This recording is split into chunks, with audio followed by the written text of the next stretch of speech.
بسم اللہ الرحمن الرحیم۔ السلام علیکم۔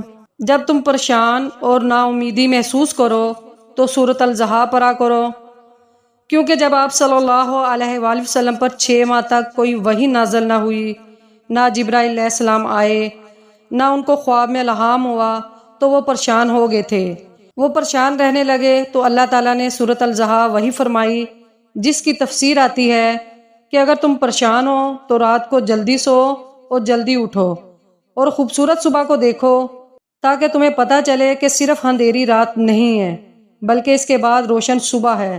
پھر فرمایا، اے محمد، تمہارا رب نہ تو تم سے ناراض ہے اور نہ ہی وہ تمہیں بھول گیا ہے۔ اس سے بہتر بھی کوئی تسلی ہوگی؟ تو بس جب تم ڈپریس ہو تو سورۃ الضحیٰ پڑھ لیا کرو۔